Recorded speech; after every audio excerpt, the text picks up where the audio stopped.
What up, essays? Now that breeding season is over, it's time to get back to work. And that's exactly what one of you Mad Lad Savages did in the DMs. You see, a viewer had a question about this 2-wire inductive sensor. And they wanted to know what is the difference between the 2-wire and 3-wire sensor. So we're gonna go straight to the quick reference chart of the Telemecanique XS618. So the 2-wire sensor is wired in series with the load. What does that mean? So let me show you what this 2-wire sensor looks like when it is wired to a relay coil.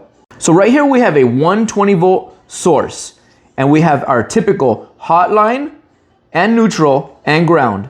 So our neutral is going to go to one leg of the coil, and then our line side is going to go source the power for that sensor, and then on the output side of that sensor, it is going to feed the line side of that coil, essentially acting as a limit switch, or as we call it in the girls' locker room, a sensing switch. Because we're still sending this hot leg to the terminal of that coil, we're just putting this sensor right in the middle of this connection versus a 3-wire sensor, which uses separate power and signal wiring. So on this 3-wire sensor, we have a positive side and a negative side source voltage.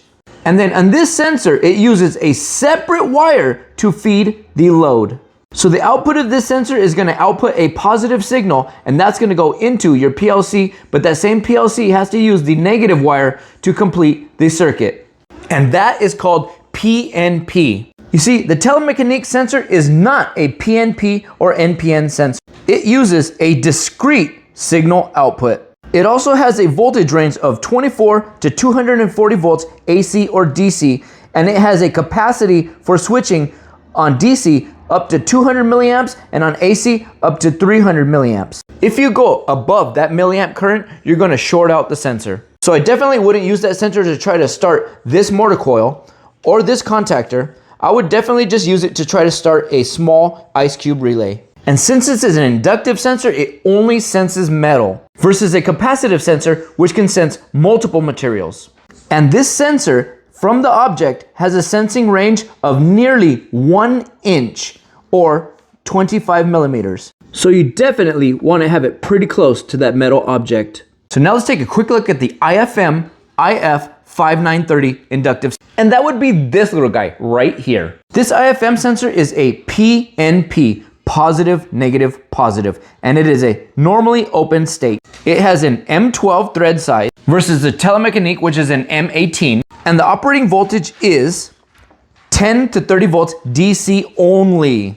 And it has a sensing range of only 4 millimeters. So that means you better be damn close to your object. So today I'm going to power up this sensor with this 12 volt power supply. And I'm connecting the sensor using the EVC04 connector, which has 4 wires, but we're only going to be using 1, 4, and 3. Right here it says our number 1 wire, which is our brown wire, goes to the positive side of the power supply. So here we have our brown wire to the positive voltage of this 12 volt power supply.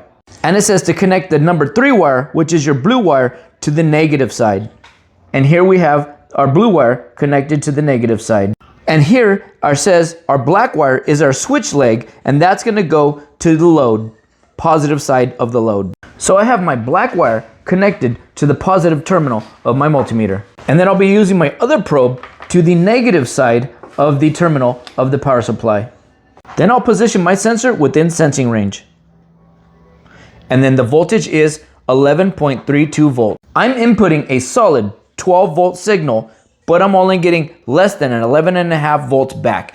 That because there's a slight voltage drop as this thing uses current to energize. So one sensor was a PNP sensor, and the other sensor, the Telemecanique, was a discrete signal sensor that gets wired in series with the load. The Telemecanique sensor is very versatile, and you can use it to wire in multiple types of loads. But these NPN, PNP sensors are best used for PLCs. You can use them for other things, but most people just use them to wire into PLCs. So I hope that was helpful to you guys. Until the next time, stay safe out there.